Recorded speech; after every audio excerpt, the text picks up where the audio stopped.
5 దశాబ్దాల అనుభవంతో అచంచలమైనటువంటి సంకల్పంతో ఒక విజన్తో సాంకేతికతో నవ్యాంధ్ర నిర్మాణానికి నిరంతరం శ్రమిస్తున్నటువంటి మాన్యశ్రీ గౌరవ ముఖ్యమంత్రి శ్రీ నారా చంద్రబాబు నాయుడు గారికి ప్రశ్నతో మొదలై పల్లె సమస్యలకు బదులై గిరిజన గ్రామాల వెలుగై నిలుస్తున్నటువంటి గౌరవనీయులు ఉప ముఖ్యమంత్రి శ్రీ పవన్ కళ్యాణ్ గారికి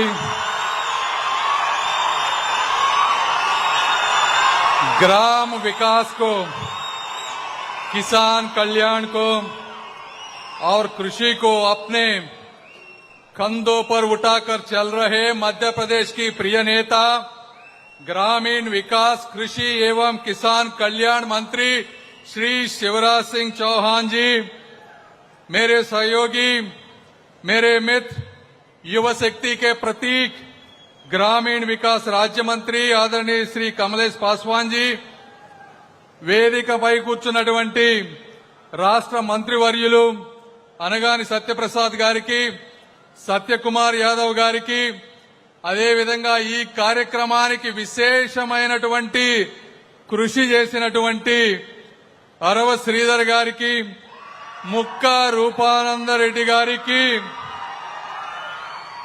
వీరితో పాటుగా తిరుపతి వేదికగా సప్తగిరుల అధిపతి శ్రీ వెంకటేశ్వర స్వామి సాక్షిగా గ్రామీణ భారత గమనాన్ని మార్చే మహాసంకల్పానికి, పల్లె ప్రగతికి కొత్త బాటలు వేసే చారిత్రక ఘట్టానికి భాగస్వాములుగా నిలిచేందుకు తరలి వచ్చిన తెలుగింటి ఆడపడుచులకు, అన్నదమ్ములకు, అన్నదాతలకు, శ్రామికులకు నా హృదయపూర్వక నమస్కారాలు.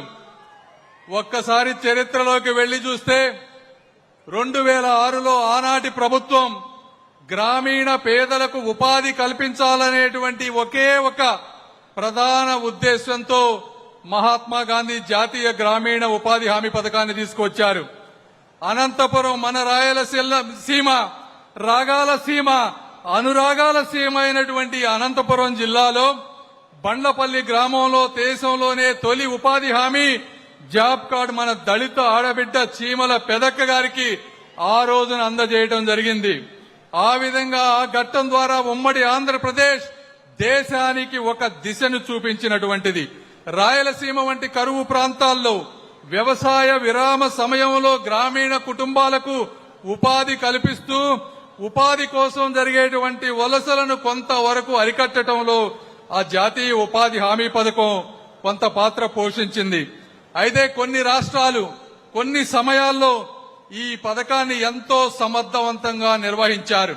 ఉదాహరణకి 2014-19 మధ్య మన గౌరవ ముఖ్యమంత్రి నారా చంద్రబాబు నాయుడు గారి ఆధ్వర్యంలో నారా లోకేష్ గారు పంచాయతీ శాఖ మంత్రిగా ఉన్నప్పుడు గ్రామాన సిమెంట్ రోడ్లు పడ్డాయి అంటే ఆ రోజు ఆ వ్యక్తులు ఆ పథకాన్ని ఉపయోగించుకొని అనేక డిపార్ట్మెంట్లని కూర్చోబెట్టి అన్ని నిధుల్ని ఒక పద్ధతి ప్రకారం తీసుకొచ్చి రోడ్లు వేశాం.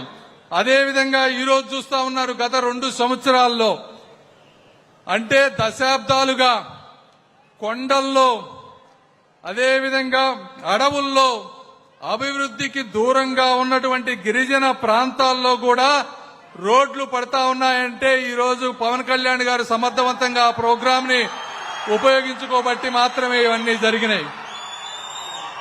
అయితే కాలక్రమేణా ఈ పథకాన్ని అనేక రాష్ట్రాల్లో ఉన్నటువంటి వ్యక్తులు, అనేక ప్రాంతాల్లో ఉన్నటువంటి వ్యక్తులు దుర్వినియోగం చేయడం జరిగింది.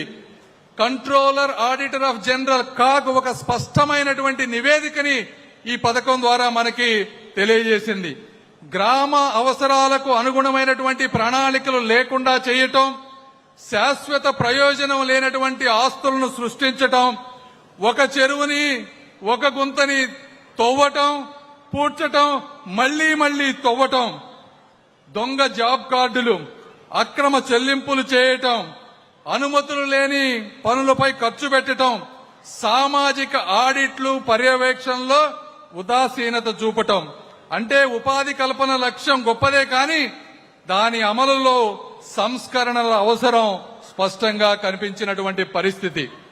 అయితే గుజరాత్కి 12 సంవత్సరాలుగా సీఎంగా పనిచేసినటువంటి మోదీ గారు క్షేత్రస్థాయిలోని పరిస్థితులను ఈ మన్రేగా లోపాలను స్పష్టంగా గుర్తించారు. 2014లో ప్రధానమంత్రి కాగానే దీనికి ప్రక్షాళన దిశగా అడుగులు వేసినటువంటిది వాస్తవం.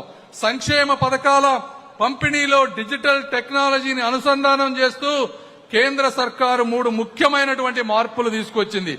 ఒకటి, ఆధార్ అనుసంధానం ద్వారా నకిలీ కార్డుల ఏరివేత. దాదాపు 4,40,00,000 నకిలీ కార్డులు వేరివేయడం జరిగింది. డైరెక్ట్ బెనిఫిట్ ట్రాన్స్ఫర్ ద్వారా లబ్ధిదారులకు ఈ రోజు 98% శ్రామికులు ఎవరైతే ఉన్నారో వారందరికీ వారి బ్యాంక్ ఖాతాల్లో డబ్బులు వేయడం జరుగుతా ఉంది. శాటిలైట్ జియో ట్యాగింగ్ ద్వారా కేవలం కాగితాలలో పనులు చూపించే విధానానికి కొంతవరకు అడ్డుకట్ట వేయగలిగాం. ఈ విధంగా ప్రతి పనిని సాంకేతికతో పర్యవేక్షించే ఒక పారదర్శక వ్యవస్థ కొంతవరకు ఏర్పడింది. అయినప్పటికీ కేంద్ర ప్రభుత్వం ఈ పథకానికి ప్రతి సంవత్సరం 90,000 కోట్ల రూపాయలు ఈ రోజు ఖర్చు పెడతా ఉంది. అంటే మీరు 5 సంవత్సరాలు తీసుకుంటే దాదాపు 4,50,000 కోట్ల రూపాయలు గ్రామాల అభివృద్ధికి వెళ్తున్నా ఈ రోజు గ్రామాల్లో కావాల్సినటువంటి అన్ని సదుపాయాలు లేనటువంటి పరిస్థితి ఎవరు అవునన్నా కానన్నా వాస్తవం అని మీ అందరికీ నేను తెలియజేసుకుంటా ఉన్నాను. ఈ ఉద్దేశంతో పల్లెల్లోని పేద జీవితాల్లో నిజమైన మార్పు తీసుకురావాలనే ఒక చిత్తశుద్ధి, గ్రామ అభివృద్ధి పట్ల దూరదృష్టితో కేంద్ర ప్రభుత్వం తీసుకొచ్చినటువంటి ఒక చారిత్రాత్మక సంస్కరణే ఈ వీబీజీ రామ్జీ అని మీ అందరికీ నేను తెలియజేస్తా ఉన్నాను. పల్లెలను కేవలం ఉపాధి కల్పించే కార్యక్రమమే కాకుండా అభివృద్ధి కేంద్రాలుగా మార్చేటువంటి ఒక బృహత్తర ప్రణాళిక. ఈ వీబీజీ రామ్జీ చట్టం ద్వారా 4 బలమైన స్తంభాలపై నిలబడినటువంటి పరిస్థితి. మొదటిది ఉపాధి. ఇందాక మంత్రి గారు చెప్పినట్టు నిజంగా పని చేయాలనుకునే వాళ్ళకి 100 రోజులు కాదు 125 రోజులైనా కూడా పనిచ్చే పథకం ఈ ఉపాధి హామీ పథకం. అదేవిధంగా వ్యవసాయం ఇబ్బందుల్లో ఉన్నప్పుడు, శ్రామికులు దొరకనప్పుడు 60 రోజులు విరామం ఇచ్చేటువంటి పరిస్థితి. రెండవది ముఖ్యమైనది గ్రామీణ మౌలిక సదుపాయాలు. ఈ రోజు ఈ పథకం ద్వారా బస్ షెల్టర్ నుంచి పంచాయతీ భవనాల వరకు, క్లాస్ రూమ్స్ నుంచి కాంపౌండ్ వాల్స్ వరకు, సోలార్ స్ట్రీట్స్ లైట్ నుంచి మ్యారేజ్ కమ్యూనిటీ హాల్స్ వరకు, అంగన్వాడీల నుంచి ఆరోగ్య కేంద్రాల వరకు, రోడ్ల నుంచి డ్రైన్ల వరకు కూడా ఈ పథకం ద్వారా నిర్మించుకోగలం. మూడవది నీటి భద్రత. చెరువుల నుంచి చెక్ డ్యాముల వరకు, వర్షపు నీటి నిల్వల నుంచి వాటర్ షెడ్ల నిర్వహణ వరకు కూడా ఈ కార్యక్రమం ద్వారా చేపట్టగలం. నాలుగవది యువత, రైతులు, స్వయం సహాయక సంఘాలు, సెల్ఫ్ హెల్ప్ గ్రూప్స్ ఆదాయం పెంచేటువంటి మార్గం కూడా ఇందులో పొందుపరచడం జరిగింది. గోదాములు అంటే కోల్డ్ స్టోరేజీల నుంచి గోకులాల వరకు, కమ్యూనిటీ వేర్ హౌసెస్ వరకు, మిల్క్ కలెక్షన్ సెంటర్స్ నుంచి ఆయిల్ సీడ్ ప్రాసెసింగ్ వరకు, స్కిల్ డెవలప్మెంట్ సెంటర్స్ నుంచి వేస్ట్ టు వెల్త్ వచ్చే విధంగా రీసైక్లింగ్ ప్లాంట్ల వరకు, ఈ విధంగా ఇంతకు ముందు లేని అనేక రకమైనటువంటి పనులు 300కు పైగా ప్రతి గ్రామాన్ని అభివృద్ధి చేసే విధంగా ఇందులో తీసుకొచ్చాం. ఇప్పుడు ఇందులో లేని ఏ కార్యక్రమం అయినా సరే ఈ కొత్త చట్టంలో ఈజీగా యాడ్ చేసుకునేటువంటి అవకాశం ఉంది. అయితే ఇందులో ఒకే ఒకటి ఇబ్బందికరమైనటువంటి పరిస్థితి కొన్ని ప్రభుత్వాలకి. అందులో ఏమిటంటే ఇంతకు ముందు 90 నుంచి 100% మొత్తం కేంద్ర ప్రభుత్వం భరించేది. ఈ రోజు 40% రాష్ట్ర ప్రభుత్వాన్ని ఇందులో పెట్టుబడిగా పెట్టమన్నాం. అయితే ఇది భారంగా కాకుండా ఒక బాధ్యతగా స్వీకరించాల్సిన అవసరం ఉంది. మనం బాధ్యతగా తీసుకుంటే దాని మీద ఒక ఓనర్షిప్ వస్తుంది, ఒక జవాబుదారీతనం వస్తుంది, ఒక పారదర్శక పెరుగుతుంది. కాబట్టి మన రాష్ట్రానికే తీసుకుంటే గత సంవత్సరం ఉపాధి హామీ ద్వారా కేంద్రం ఇచ్చినటువంటి నిధులు 7,500 కోట్లు. ఈ సంవత్సరం దానికి 40% మనం యాడ్ చేస్తే దాదాపు 11,000 కోట్ల రూపాయలుతో రేపు గ్రామాల్లో ఈ మంచి ఆర్థిక వ్యవస్థని బలోపేతం చేసేటువంటి అవకాశం ఈ కార్యక్రమం ద్వారా వస్తుంది అని మీ అందరికీ నేను తెలియజేస్తా ఉన్నాను. ఈ 2006లో ఉపాధి హామీకి శ్రీకారం చుట్టినటువంటి ఈ రాయలసీమ నేల ఇప్పుడు గ్రామాభివృద్ధికి తదుపరి అధ్యాయానికి కూడా శ్రీకారం చుడుతుంది అంటే దానికి ఎంతో గర్వంగా నేను భావిస్తా ఉన్నాను. దీనికి కారణం కూడా ఉప ముఖ్యమంత్రి పవన్ కళ్యాణ్ గారని మీ అందరికీ నేను తెలియజేసుకుంటా ఉన్నాను. ఇది ఇది కేంద్ర ఆంధ్ర ప్రభుత్వాల మధ్య ఉన్నటువంటి ఒక బలమైన బంధానికి నిదర్శనమని కూడా మీ అందరికీ నేను తెలియజేసుకుంటా ఉన్నాను.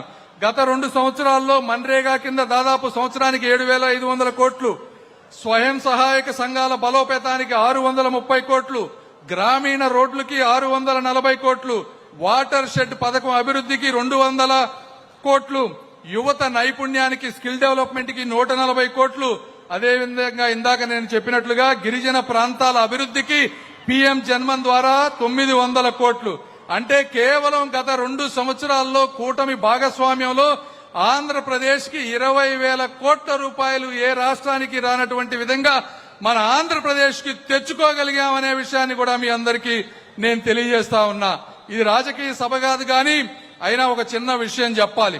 2014-19 మధ్య ఉపాధి హామీలో వర్కులు చేసినటువంటి దాదాపు 3.5 లక్షల చిన్న కాంట్రాక్టర్లకు ఆ రోజు వచ్చినటువంటి వైసీపీ ప్రభుత్వం 180 కోట్ల రూపాయలుగా బిల్లులు పెండింగ్ పెడితే ఆ సాఫ్ట్వేర్ మూసేస్తే మళ్లీ ఆ సాఫ్ట్వేర్ తెరిపించి 3.5 లక్షల చిన్న, అంటే వీరందరూ గ్రామాల్లో ఉండేటువంటి రైతులే పనులు చేసుకున్న వాళ్ళందరికీ కూడా 180 కోట్ల రూపాయలు ఈ రోజు మళ్లీ ఇప్పించామని మీ అందరికి నేను తెలియజేసుకుంటూ, ఆఖరిగా సింధు నాగరికత నుంచి హరిత విప్లవం వరకు భారత ప్రగతికి దశ దిశ చూపించింది ఎప్పుడూ గ్రామమే. మన మూలాలు, మన మమకారం, మన మనుగడ, మన సంస్కృతికి చిహ్నాలు మన గ్రామాలు. గ్రామీణ జీవనం అంటే ప్రకృతికి అతి దగ్గరగా ఉండేటువంటి జీవన విధానం. గ్రామాలతో బంధం, అనుబంధం ఉన్న వారికి, గ్రామాలలో పుట్టి పెరిగిన వారికి మాత్రమే భారత గ్రామాల అసలైన శక్తి ఏమిటో తెలుస్తుంది. అదేవిధంగా గ్రామాలను ఎలా అభివృద్ధి చేయాలో కూడా తెలుస్తుంది. అనేక మంది ప్రపంచాన్ని చుట్టి వచ్చినా కూడా చివరికి తమ పల్లె నేలలోనే శాశ్వత విశ్రాంతి పొందాలనుకుంటారు. అలాంటి గుండెలను, గిరిజన గూడాలను చేరబోయేటువంటి నిజమైన అభివృద్ధి ఈ వీబీజీ రామ్జీ. ఈ కేంద్ర రాష్ట్ర ప్రభుత్వాలు కలిసి నడుస్తున్నటువంటి ఈ యజ్ఞంలో గ్రామ సభల ద్వారా ప్రతి పల్లె కూడా భాగస్వామ్యం కావాలి. ఎందుకంటే ఇవి గ్రామ సభల ద్వారానే ఏ వర్కులు కావాలో అవి నిర్ణయించబడతాయి. ప్రతి అధికారి, ప్రతి ప్రజాప్రతినిధి సమన్వయంతో వాటిని అమలు చేయాలి. ప్రతి శ్రామికుడు, ప్రతి రైతు, ప్రతి మహిళ ఈ అభివృద్ధి ప్రయాణంలో నడవాలి. ప్రతి గ్రామాన్ని కూడా ఒక ఆర్థిక శక్తి కేంద్రంగా మార్చుకోవాలి. ఎందుకంటే పల్లె వెలుగే ఈ దేశ వెలుగు. పల్లె బలపడితేనే పట్టణాలపై ఒత్తిడి తగ్గుతుందని తెలియజేసుకుంటూ ఈ కార్యక్రమానికి విచ్చేసిన అశేష ప్రజానీకానికి మనస్ఫూర్తిగా ధన్యవాదాలు తెలుపుకుంటూ సెలవు తీసుకుంటా ఉన్నాను. జై హింద్.